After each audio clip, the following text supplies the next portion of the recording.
भारतीय वसुंधरा सभी धर्मों के जो संस्थापक हैं उनकी धरा है, चाहे वह रामचंद्र जी हों, चाहे हनुमान जी हों, श्री कृष्ण हों, 24 तीर्थंकर हों, आदिनाथ, पारसनाथ, महावीर। अपन देखें, ये वो धरा है, इस धरा पर इन महापुरुषों का विचरण इस जमीन पर हुआ है और इन महापुरुषों ने समय समय पर अध्यात्म को बल देते हुए, अध्यात्म को बढ़ावा देते हुए त्याग तपस्या की चर्चा की है। और उन्होंने यही कहा, धर्म का मतलब नारे लगाना नहीं है, धर्म का मतलब है अपनी आदतों पर, अपने कसायों पर, अपने पापों पर कंट्रोल करना, उस पर अंकुश लगाना, उसी का नाम धर्म है। अपने पास 5 इंद्रियां हैं और वो 5 इंद्रियां उन चंचल घोड़ों की तरह हैं जो हमसे स्पर्शन इंद्री जो शरीर है वो कहती है वासना का खेल खेलो, विषय वासना में फंसे रहो। रसना इंद्री कहती है सुबह से लेकर शाम तक सिर्फ खाते रहो खाते रहो।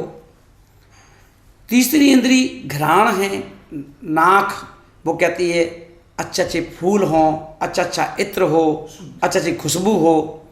आँखें कहती हैं आँखों को अच्छी चीज़ें दिखना चाहिए, हरियाली हो, झरने हो, अच्छे पहाड़ हों, अच्छा मकान हो, अच्छी गाड़ी हो, अच्छे कपड़े हों, वो ये चाहते हैं, है ना।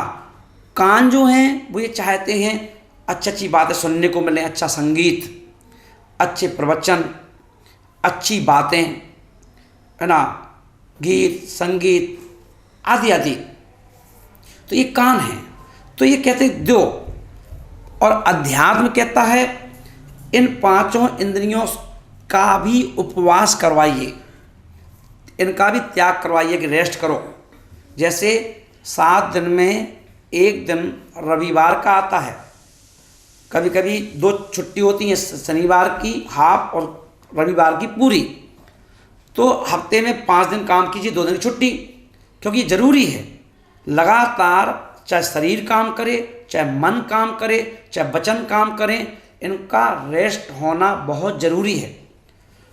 और यही कारण है कि चाहे हिंदू धर्म हो, चाहे मुस्लिम धर्म हो, चाहे जैन धर्म हो, सभी धर्मों में कहीं ना कहीं हर किसी व्यक्ति ने त्याग धर्म को अपनाया है।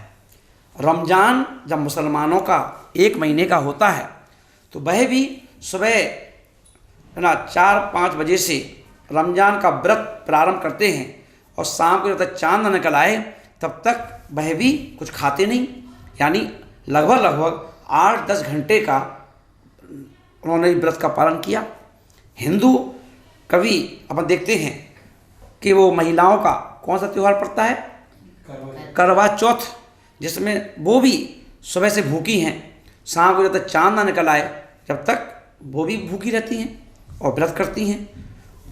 जैन लोगों का जो व्रत है वह उनके जो साधु हैं उनका तो प्रतिदिन 24 घंटे का एक व्रत होता ही होता है। और जिस दिन वो व्रत करते हैं, उपवास करते हैं, केशरोंच करते हैं, तो उनका व्रत 48 घंटे का हो जाता है। और इसमें कोई अतिशयोक्ति नहीं है कि परमात्मा की शक्ति हर जीव में विद्यमान है, हर व्यक्ति साधना कर सकता है, पर हम जी चुराते हैं, हम साधना से दूर भागते हैं, हम त्याग तपस्या से दूर भागते हैं।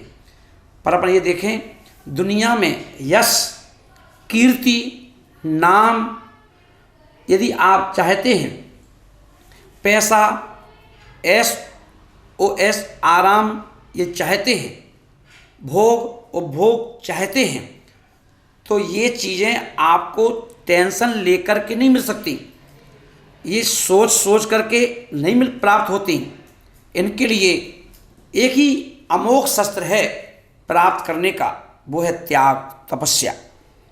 क्योंकि जब श्री कृष्ण ने समुद्र में द्वारका नगरी की रचना की थी, तो जल देवता ने श्री कृष्ण की शक्ल देख करके जगह नहीं दे दी थी कि लो बना लो।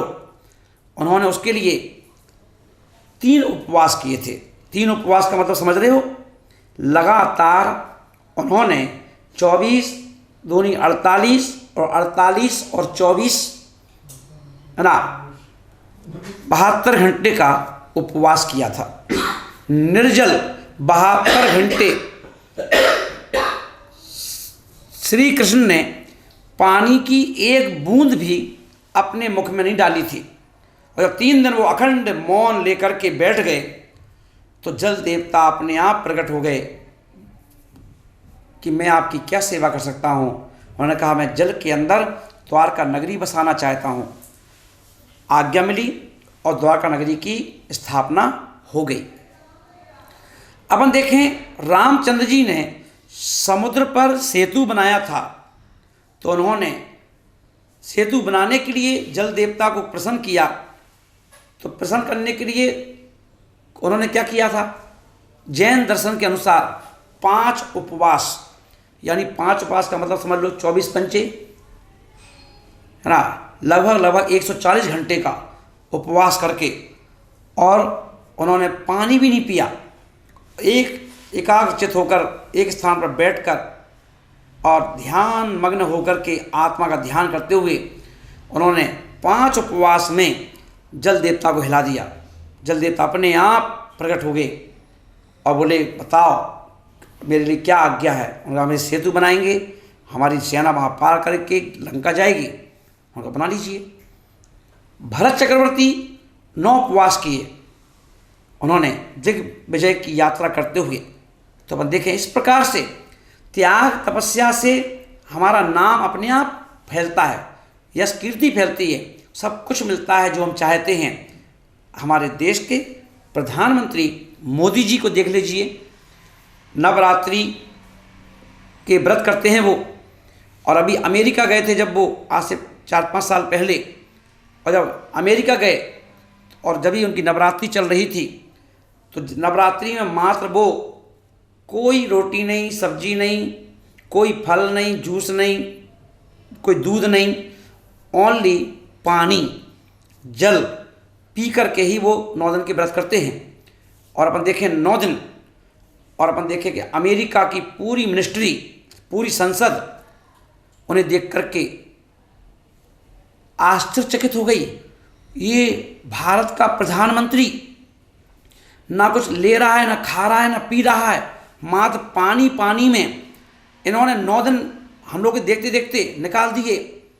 और आज वही साधना उनकी आज मोदी पूरे वर्ल्ड में हो रहा है।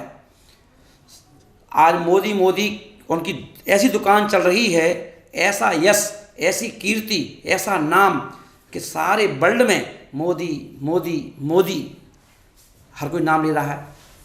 सोचिए, ये त्याग का ही तो फल है। उसी प्रकार अगर आपको कोरोना क्या है, कोरोना कोई चीज़ नहीं है। अगर कोरोना से भी आपको जीतना है, तो कोरोना से जीतने का भी यही मंत्र है, त्याग तपस्या। और इसीलिए हमारे भारत में समय समय पर कोई ना कोई पर्व आ जाते हैं, और वो यही कहते हैं कि खाते पीते तुम रोज़ हो यार, रोज़ खाते हो, रोज़ सुबह से शाम तक लगे रहते हो, कम से कम इस पर्व में साधना कर लो। तो आप भी यदि 13 तारीख से नवरात्रि लग रही है, अब देखेंगे अपन कितने लोग हिंदू धर्म के है ना क्या करेंगे, साधना करेंगे। कई लोग 9 दिन तक नंगे पैर रहते हैं, कई लोग 9 दिन तक दाढ़ी माड़ी नहीं बनवाते हैं, कई लोग साबुन नहीं लगाते हैं शरीर में, है ना, कई लोग रोटी सब्जी नहीं खाते हैं, खाली वो अपना खाते रहते हैं जो भी उनको खाना होता है। पर अपन ये देखें, जितना त्याग कर सकते हैं, क्योंकि त्याग ही धर्म है। त्याग ही धर्म है, त्याग ही अध्यात्म है, त्याग ही हमें अपनी आत्मा से मिलवाता है, त्याग ही हमें अपनी आत्मा का परिचय देता है, त्याग ही हमें अपनी उपस्थिति दर्ज करवाता है कि मैं हूँ, मैं कौन हूँ। अभी तक तो आप, इसीलिए आप जब खाने पीने में लगे रहते हैं संसार में तुम्हें कोई पूछता नहीं है तुम्हारी भूख कितनी है, वही रोटी कपड़ा और मकान, रोटी कपड़ा और मकान, रोटी कपड़ा और मकान। अरे क्या है रोटी कपड़ा और मकान? रामचंद्र जी हुए, हनुमान जी हुए, महावीर हुए, क्या वो रोटी कपड़ा मकान चिल्लाते थे? महावीर हमारा तो कपड़ा पहने ही नहीं हैं, ना रोटी के पीछे भागे ना मकान के पीछे, मकान था तो छोड़ के चले गए।